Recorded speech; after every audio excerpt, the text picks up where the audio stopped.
Cars roll here in preparation for race 2 at Phillip Island. Let's get straight to our KFC Zinger Hot Topic.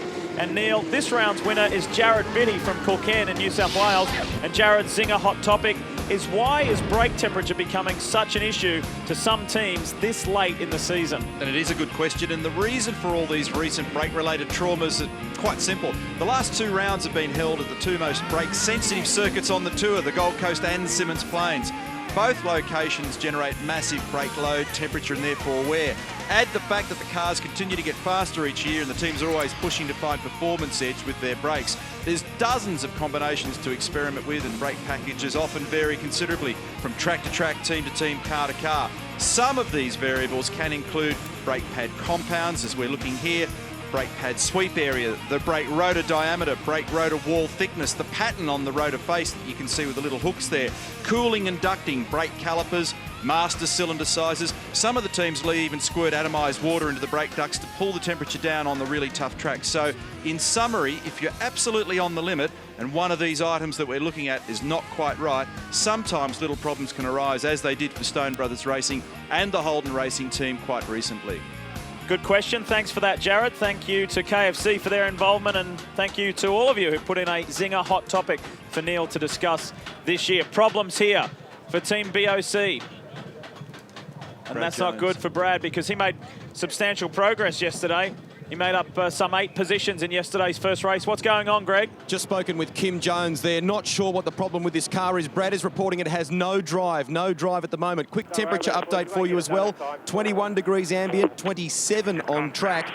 Paul Sepranich from Paul Morris Motorsports has been watching the radar. He believes that cloud cover at the moment will skirt the edge of the island and that we won't get a shower in this race. But Daryl Beattie, I know, has a different thought on that. It looks and feels like it might rain in this race, boys. They use the 325 diff here, which up until recently was the tallest diff we used at Bathurst, so the cars are hard to get away. Bradley's broken something in the driveline. Craig Lowndes is the man that's in control of this field, though, Lee. He certainly is. 6th race win as we look at the Talon Top Tools grid. And Paul Radicic in 7th place. He came from 16th. He had a great run. So too did Steve Ellery. And Paul Wheel was just in there, snuck into the top 10 in his farewell drive. He's no longer going to compete in the V8 Supercar Championship Series, but look at Mark Scaife there. After running off the circuit, he finished 15th. Stephen Richards, you'll notice, was well back in the pack in 27th, and Jason Bright, after running in the top 5 for the majority of the race, he went all the way back to 31st, so some guys with some work to do. One thing that I noted this morning when I was strolling through the back of the paddock was some tyres off various cars, and I happened to catch the front right tyre off Marcus Ambrose's car, which had a massive flat spot, and the inside edge of the tyre looked quite heavily damaged. And so we need to keep an eye on the way all of the key cars look after their tyres in these 2 races. If it does rain and they get onto their wets, that'll give them the relief they need to make the 12 dry tyres that's been allocated for this weekend stretch across the 3 races. But this is very marginal this weekend. Some people even debating whether it should have been a 16 tyre race meeting. You may have noticed a new name there as the Talon Top Tools grid was rolling on. Lee Holdsworth, of course, from the development series. And Lee is driving for the Gary Rogers Motorsport team this weekend in place of Dean Canto, who has development series commitments, and so that's why he is slotted alongside Cam McConville. Darryl? Lee, it's interesting that Neil just brought up that front right tyre issue with Marcus Ambrose yesterday. The team on the grid here before this lap had the bonnet up. They were under the bonnet. I said to Jim Stone, what's going on here? He said, we're playing with pressure and hydraulic flow through the steering and into the rack of the car so we can give Marcus more feel for that front right-hand tyre. He said on that warm-up lap he didn't like it, so we've now gone back to something similar to yesterday. They just want to really get some feel for it so he doesn't damage that tyre. And just quickly adding to that, Daryl, I heard him speaking about it on the radio, and Marcus complained bitterly of it being far too heavy for him, so they've lightened it back off again. You saw Brad Jones out of the car there. He will not race in this one. It's the second of 3, 140 Ks, and they're away. Fairly even start. Lowndes got a good one. It looked like Garth Tander had 2 goes at it. It wasn't as good as he started yesterday. And Ambrose tries to sneak up the inside. But it's Lowndes through turn 1. This time not nearly so successful for Garth Tander. He had to pop the clutch pedal a couple of times, and just a couple of spots of rain here and there around the circuit. Lowndes gets off to the copybook start. Ingle is back in 5, where he started. Radicic is on the hunt. He had a great day yesterday. He slots in behind Greg Murphy. Steve Ellery was scrapping with Todd Kelly, and there's plenty of raindrops on that camera lens. Your experience, yeah. So Lowndes advising Campbell little of the rain. We can see it on the lens of our cameras down there at turn 4. Yesterday there was trouble here, and again today we have trouble at turn 4. Max Wilson is the car that goes round this time. Bright's already made up 4 or 5 positions early, so that's good going. He's got a lot more to get as Garth Tander turns up the heat on Craig Lowndes. To stay in this championship hunt, Lowndes needs a win and needs something to happen to Russell Ingall.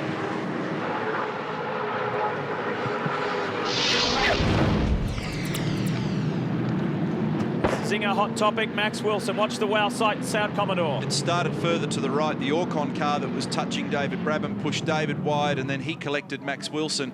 Don't know which of the 2 Orcon entries that was, but 3 cars do not make it around turn 4 down there. There's just not enough room on the race line.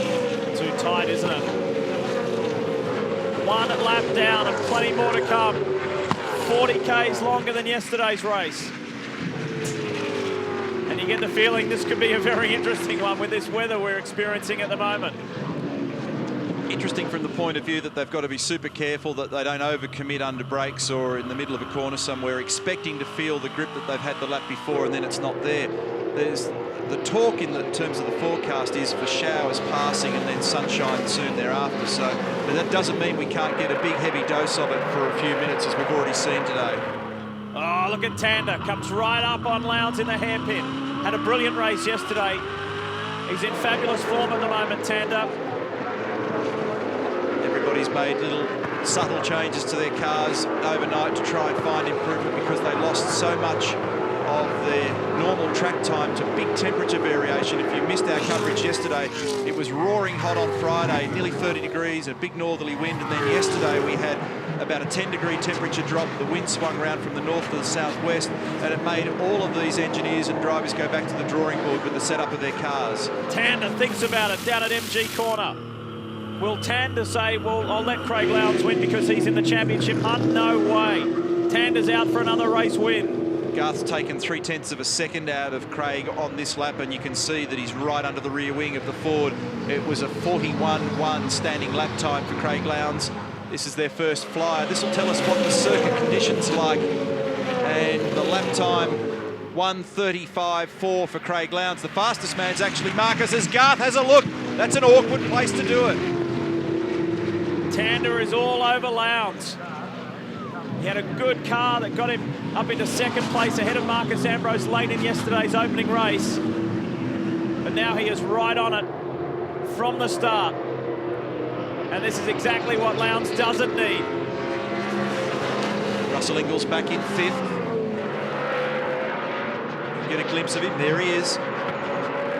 Just fending off from Greg Murphy. Contact! And that is what Lowndes does not need. Contact with Tander. They're side by side on the run up to Siberia. Garth is in an awkward spot. Marcus will run with him. There could be contact between those two. That was opportunistic driving from Marcus Ambrose. While you're scrapping, I'll dive up the inside. Ambrose tries to go side by side with Tander through the hay shed. Over 200 Ks. On this fast-flowing circuit, they are turning it on early.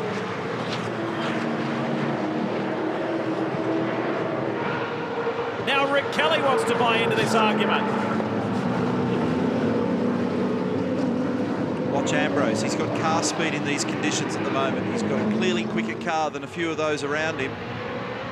So Tander just has to take a breath, a little heartbeat there. He got out of the throttle, got away from the back of Lowndes' car after he made the contact, and basically readdressed that scenario. If he'd gone by after giving him a hit, there's no doubt that race control would have intervened. Lowndes, Tander, Ambrose, Rick Kelly, Russell Ingall the points leader. Maintains his 5th. Zinger hot top, or Zinger replay, I should say. Well, there was quite a hole there, but Garth didn't get far enough up, and then wisely just hung back for a moment. But of course, that was a big invitation for Marcus. And there he tried to push it hard up the inside at Siberia. More trouble back here. This is Paul Dumbrell again at turn 4. With not too much pressure on him at the moment, so it's going perfectly for Ingall. I want to try and show you some frightening pictures here in pit lane. This is the gearbox tunnel, the base of the gear shifter from Brad Jones's car. Look at the damage there. Brad, what's happened as you've tried to venture off on this warm-up lap? Well, it's just broken the back off the tail shaft, I think. I mean, it's broken something in there, and it's shot it up through the floor and torn the floor out of the car, and set everything off, and done a fair bit of damage, a lot more than it looks.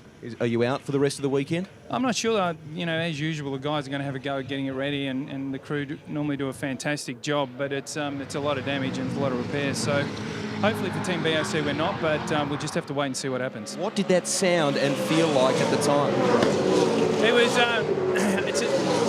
It's only ever happened to me once before, so it was just an incredible noise, as it looks like it's going to climb through the cockpit with you. So very frightening experience, and of course it's all banging around there, and trying to get a gear and work out what's going on. Boys, he's made a quick assessment too on why we've seen nothing in the way of pit stop action so far or early in the game here. Well, I don't think they want to stop too early, because while it's a little bit slippery out there, they want to keep the heat in their tyres. So, I think they wait until they get a bit of an idea of the weather pattern. And then obviously it's going to stay, well, I think it's going to stay dry now. So I still think it'll be a few laps, because they'll want to keep the heat in their tyres. Hard luck, Brad. Thank you. Last lap for Garth Tander, 1:34.5. That's the new fastest lap of not only this race, but of the weekend so far. The fastest lap yesterday was set by Craig Lowndes at 34.6. A little bit of trouble here between David Brabham and Paul Morris. Looks like David's going to run out of room on the exit. Whoa. Both cars ending up out in the green stuff. And that will be a lucky escape. They both get away with it. Yes, they do. So, incidentally, Paul Radisic is complaining of the engine cutting out the Team Kiwi entry. And so we may see him in at some point if that starts to become a big issue. The pit window is officially open for the compulsory stop, but as Brad pointed out a moment ago, particularly in these cooler conditions with the sprinkle here or there, it will pay to just hold on a little bit longer. Yesterday you saw people diving in very early when that opportunity arose. Right now they're all playing poker. movers back in the pack. Bright's come from 31st to 23rd, and Stephen Richards from 27th to 17th. That's good going early on in the first 6 laps. That extra 40 Ks that they're doing today in races 2 and 3 relative to yesterday is a long way around here. So all of the engineers are onto their drivers at the moment, just counselling them on the notion of please look after those tyres. Damage to Scaife's car. He's made up 5 positions, 15th to 10th. Further improvement to the fastest lap of the race, Craig Lowndes, a 1:34.3. It underscores the point here as Todd Kelly comes in for the compulsory stop that the temperature is everything when it comes to lap time. As it gets cooler and cooler, they'll go faster and faster here. While we watch the opening few pit stops. Right side tyres for Todd, so down the working side of the car for him, David Brabham in. I did go down to Ford Performance Racing earlier and I spoke with them and asked them about the incident that effectively took Jason Bright out of the race yesterday, and the car controller was very big and brave and put up his hand. He said it was my fault. Todd Kelly obviously come in early then, because that freight train you were talking about earlier, Neil, with Radisic, there was a lot of fast drivers behind Radisic on that run the last lap around, so Kelly now looking for some clear air. Garth Tanner's just done the fastest split to the second sector, and that suggests that he might actually knock Craig's fastest lap off. So it's a seesaw between these two top guys at the moment. Jiu-Jitsu Ford of Matthew White in pit lane and problems there. Just to 34 even, 1 minute 34 even for Garth Tander. They did a low 33 here last week when they tested. Marcus is complaining that the car's sliding too much. We saw evidence of it there on the exit of turn 1. I can't live with them. I can't stay with them, is what Marcus said. Paul Forgy says we'll make a little change in the pit stop. Just to expand on what Darryl was talking about with Todd Kelly, that is exactly right. He was complaining about being held up in traffic. They wanted to get him out in some clear air. He says the car is good. They made no other changes to it other than changing the working side tyres that you detailed. HSV dealer team have really got their stops down at the moment. They're doing them under 4 seconds. If they do them over 4 seconds, they all get the sulks. They've done an outstanding job in the last couple of races, and it's really given them track position. That was Rick Kelly completing his compulsory pit stop for tyres. So it's Lowndes, Tander, Ambrose, Ingle, Murphy, and then Ellery, this man here in his farewell drive with the 888 team. He's having a great weekend. Top 10 result yesterday, and he's in it again. Frustratingly, he has got nothing on the books for next year at the moment. No drive for Steve Ellery. He is hunting and hoping. Cam McConville battling here with Steve Owen. Interesting to reflect on the different tyre strategies for different drivers and teams. Some people choosing to change both rear tyres, and some people changing what we describe as the working side of the car. In other words, around this anti-clockwise track, it's the right side tyres that take more temperature and load and scrub. And so some people changing that. There's a theory amongst some that when you change down one side, not the other, it just makes the handling awkward for the first couple of laps, and I can verify that when you've got warm tyres down one side of the car and cold tyres down the other, it's for a lap or two an almost undrivable car sometimes unless you've got extremely good car balance. That battle continues, and look who is coming. It's the Cat Ford of Jason Bright. Started all the way back in 31st and has made significant progress, and he's got Stephen Johnson, Steve Owen and Cam McConville on his list next. Scope's continuing to make progress up into position 9 after being as far back as second last in the opening lap of yesterday's race. And Garth Tander's on the radio complaining about the fact that Craig's using the edges of the road and throwing dirt and gravel in front of him. Well, Russell Ingall's got a little bit of a breather right now. He had Greg Murphy all over the back even at the start of this race. He's now just starting to put a little bit of time on Murphy and pull away. And I spoke to Greg before the start of this race, and he said the car in testing, or every time we've been here, has not had the problem it had yesterday. And he wouldn't tell me exactly what it was, but he said it could be something just as small as even tyre pressure. So Murph's struggling again in this race. You talk about Tander complaining about Lowndes flicking up the rocks from the edge of the track. The front of Greg Murphy's car yesterday after Richards and Kelly went off, and there's a bobble. A slight error there from the Castrol car of Stephen Richards when Stephen and Todd Kelly went off yesterday. Threw an enormous amount of rocks up in the front of Murphy's car, and Todd Kelly's made an error. He must have outbraked himself down at turn 4. Very easy to do. And one of the traps at Phillip Island, as the grip levels change, and in particular the wind direction and velocity changes, it can make your braking points harder to sort out. Here he is, he brakes a little late with the car still loaded in the turn, and it locks the front left tyre, and he's trying hard to not only stop but not put the flat spot on the tyre, and it takes him down to the runoff area there on the exit of 4. The reason for that is when they come through the long left-hander at turn 3, the car still has a lot of lateral load wanting to roll the car to the right. He actually asked for all 4 tyres to be changed. I can't imagine them doing that. They're going for the right side today. They did rears yesterday. Way you go, mate. Nice job. Campbell's dispatched him. HSV dealer team were a little slow, but they've jumped him. We've got them. Just watch for cars. We may have some cars merging. We've got Lowndes. Let's look after the tyres. Got a long way to go. That's the voice of Matthew Nilsson. We've got Lowndes. Watch the cars as you merge. Look after the tyres. Got a long way to go. And he's come out ahead of his teammate as well. Great stop from Tander's man. We've just got to go out there and do our best. And that does not help Lowndes' championship hopes. He's going to be doing it tough from here. We'll just do our best. Get our head down. Now, while they still haven't shaken out with all of the compulsory stops done, it leaves Ambrose and Ingle in control of the race. Ambrose, Ingle, Murphy, Ellery, Radisich. Scapes up to 7th. And Ambrose in this lap. And Paul Forgy was just suggesting to Marcus the last couple of laps, even though he's been complaining about the car behaviour, that he actually made a bit of ground on the leaders. The 40k pit lane speed limit is engaged very early at Phillip Island. And these guys are right at the very southern end of the lane. They're doing right side tyres.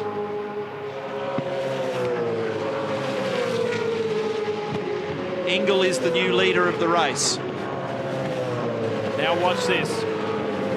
Will Ambrose be able to pop back out in front of Garth Tander? It's highly unlikely because Tander's already at the top end of the circuit. Actually, this could be close, but Tander's going to have the greater speed, the greater run. Ambrose is released. Good stop for Marcus down the working side of the car for him as well, but it's interesting that some of the drivers say when they go down that side of the car and the left-hand side of the top, well, the left side is hot, it's difficult on the early laps to get the car balance. Look at this. Tander's got the momentum, but Ambrose was released way early. Great stop from the Pertec boys. And I'll be curious to know whether they made any change to either the starting pressures, the cold pressures on Marcus's tyres, or did they make a small rear roll centre adjustment to just alter the behaviour of that car. It was just sliding a little in the rear in the early laps of the race, just as it did yesterday. We're going to show you the right. Look at the way that the right front tyre of Craig Lowndes' car has blistered and ultimately peeled away at the edge there. That's, they believe, the Dunlop technicians may be linked to a flat spot or a lock brake of some kind. You can see the scuff there on the lead side of it. So, yeah, that's a lock brake. And ultimately also because the inside shoulder of the tyre works so hard here and generates so much temperature with the negative camber on, it's very easy to damage. Sorry guys, earlier on in one of those replay shots we saw when the three of them were together in Siberia, there was a bit of smoke in that turn, so maybe that was Lowndes that had locked a brake earlier on then. Yeah, and if you saw the front right tyre off Marcus's car yesterday, it looked worse than Craig's, although it ultimately stayed up for him right through to the end of the race, but he was so lucky to get to the conclusion of race one. Thanks for that, Rusty. That was a big mark on that tyre. So again, it emphasises this point about tyre preservation. For the early going, Ambrose was sitting third, following Craig Lowndes and Garth Tander, and this is Greg Murphy. His compulsory stop out of the way, but now it's Ambrose who's in control. You're going to have a couple of good laps here just so we don't get beaten by past by Ellery. Murphy back out on track. New teammate next year.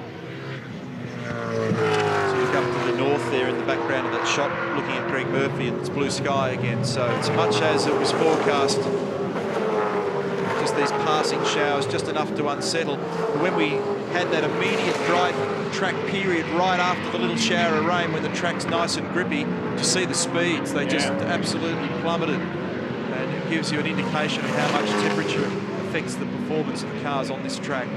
Championship leader Russell Ingall is still out, has not completed his compulsory stop, and is the leader of this race.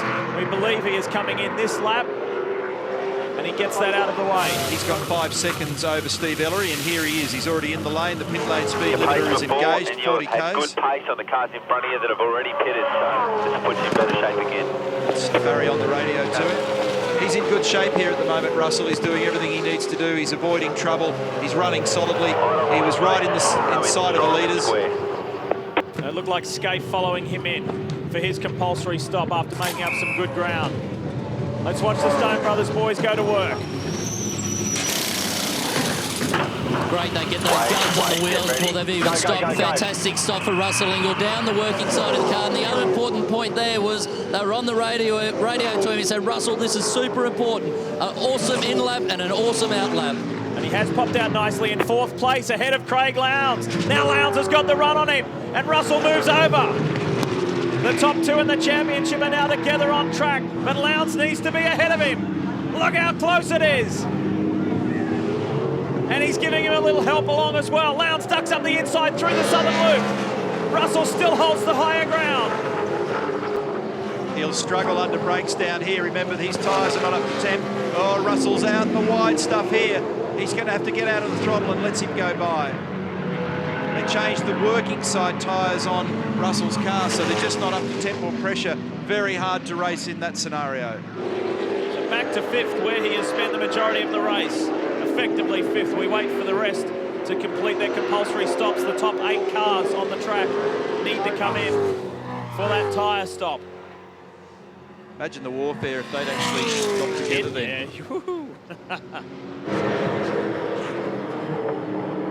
It's good professional driving on part of both drivers that didn't end up happening. Kelly, while we're away, has lost that position, which was 3rd to Craig Lowndes, and now Ambrose, Ingall wants a piece of the action as well. Look at Rick driving down the white line. Russell has a look. When they were exiting turn 2 on this lap, Rick misshifted from 3rd to 4th, and Russell was all over him, but there was no room as they went side by side. This is Lowndes getting by Rick Kelly 1 lap earlier on the exit of turn 2. They went side by side on the run down to 3 and 4. Now the pressure is back on Kelly. The order, everyone incidentally has completed their compulsory stop. So it's Ambrose, Tander, Lowndes, then these guys, Kelly and Ingles. Steve Ellery is 6th. Murphy, Radicic, Jason Richards is 9th. Paul Wheel is 10th and Scaife just outside the 10. And Jason Bright has come from 31st to 14th. That is a very impressive drive, and Steve Richards has gone from 27th to 12th. Those two guys are on it. Greg Murphy's complaint through this race so far has been electrical. The team are reporting a misfire with that car. Also, Marcus Ambrose, Neil, I tried to chase up more information there with that team, and they said there was no changes at all during that pit stop. So I don't know if he had a not so good set of tyres on for that first run. Spoke with Campbell Little up at 888 Race Engineering. He tells me other than the 4 tyres they put on Craig Lowndes' car, there were no other changes. Lowndes is currently very happy with his pace. Also, too, Jason Bright has been in for his stop. They changed rear tyres 3.2 seconds for the Ford Performance Racing Team. A great effort, and the car controller there said to me, hey, a lot quicker, a lot better than yesterday. Bright very pleased with the pace of the car, and he's got a good set of rear tyres for this final run. Also, too, hard luck for Steve Owen and the Brytech team. He's got an airbox fire of some sort. The car has stopped out on the circuit. He's out of commission for now. They've had trouble talking to him on the radio all weekend, so hard luck for Steve Owen. Yeah, we had those shots of him off the road there before, and his problem, the secondary problem's the airbox fire. The real problem is something bigger happened underneath it. 2.3 seconds the margin now. Marcus Ambrose to Garth Tander. At the start, or just prior to the start of the race, I noticed that Murphy was revving the engine on that car and had a flutter in it at that point, so that's got worse. Here's Ingle having a look down the bottom on the approach to turn 1 on Rick Kelly. You get the feeling that Russell's going to have a go. He wants to have a go. He's going to be conservative. Whatever he does, he's got to make sure that it's a positive, decisive move and not one that's half-hearted. I still have a feeling that something's occurred with the Ambrose car because he's easing away from Tander.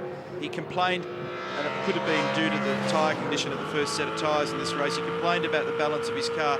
I'd be surprised if they didn't make a tiny tyre pressure variation or something like that, just to give him a little more satisfaction in the #1 entry. That mistake we saw earlier from Todd Kelly, brother to this man we're watching, was quite costly. Todd dropped out of the top 10 and he's back in 16th place. The different lines here, Russell hugging right round the inside at Siberia, Rick sweeping in from a wider approach to a later apex.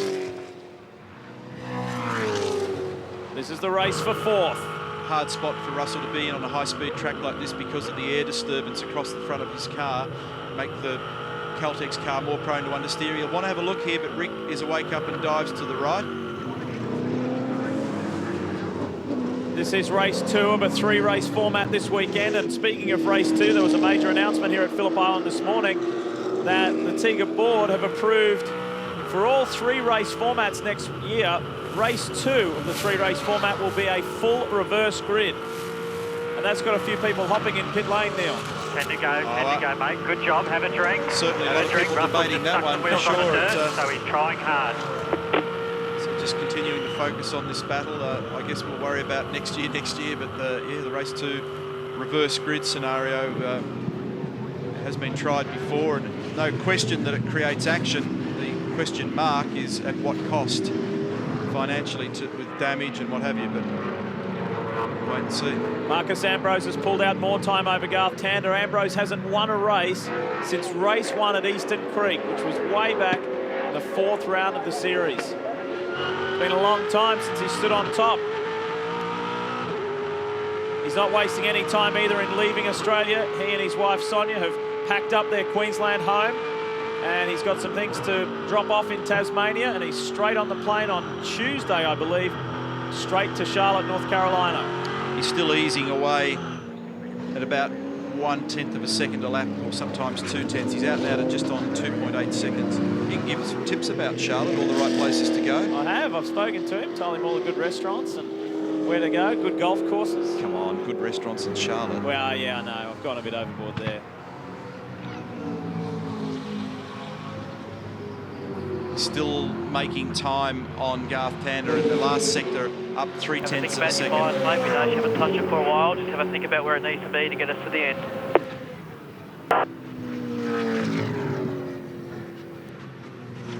3.2 seconds is the margin. Last lap was a 35.5 for Marcus and a 36 even for Garth. So Garth is just starting to drift away. Lowndes at 35.9. So 4.5 seconds margin. Marcus Ambrose to Garth Tander, then a big gap back to Craig Lowndes. Lowndes has actually just described to Campbell as Russell has a look down the inside approaching turn 1. He said, gee, our car looks pretty good on the big screen, so he's not exactly overstressed with the workload at the moment.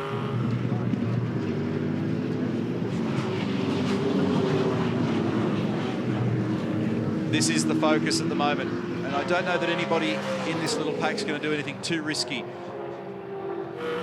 Certainly Rick Kelly is making that Commodore as wide as can be, and he's right up to the edge when it comes to what's allowable, but he's not stepping over it. It'll be frustrating for Russell. And if he's going to make a move, it's got to be a decisive, quick, clean one, and one that doesn't run him into any kind of risk zone, because a did not finish result for Russell will put him out of business and go into this third race with pressure from Lowndes.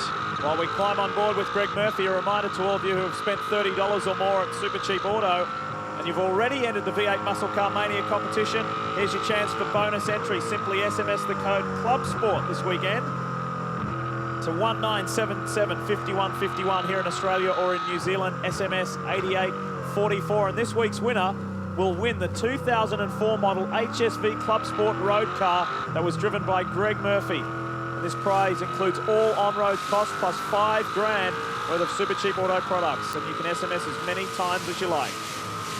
Just watching these onboard shots here with Greg coming onto the front straight in 4th gear. Some people are choosing to use 5th. Russell's closer than he's been for a while. The little puff of smoke is on the gear change, that puff of black.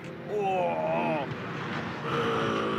I think Kelly thought about it and then deviated again. The problem for Russell is trying to go down the inside of 1. It makes you slower on the exit of 1. And right here's where he needs to be a little bit more in touch with the back of Rick's car so he can attack him at 4.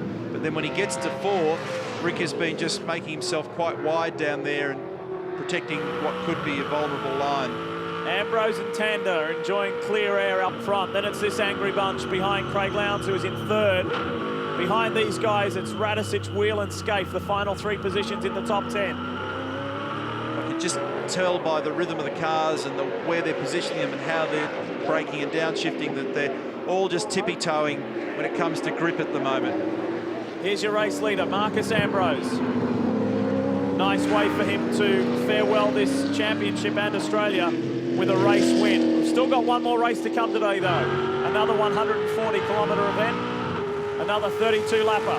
And the really significant thing when you look at the current computer timing screen is it's Lowndes 3, Ingle 5. And that's good for Russell Ingle. He is one step closer to his maiden V8 title.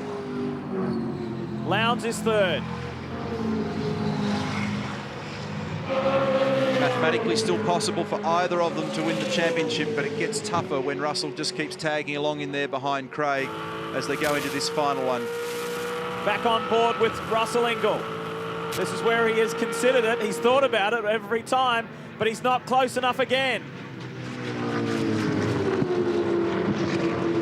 Kind of a strange thing, because just very rarely see anybody get underneath down there at turn 1, and then it just makes it a little bit harder for him to come off 1 with any pace.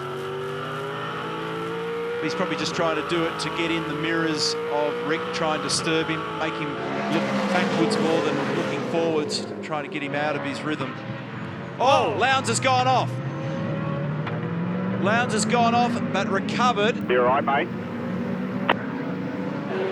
Yep, just going to change the bike a little. I bet he wasn't looking at the big screens then.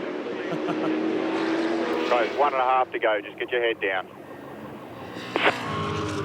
And that was at the hairpin. We've seen plenty go off there this weekend. Roland Dane, the team boss at 888 Race Engineering, with Campbell Little on the left of the screen.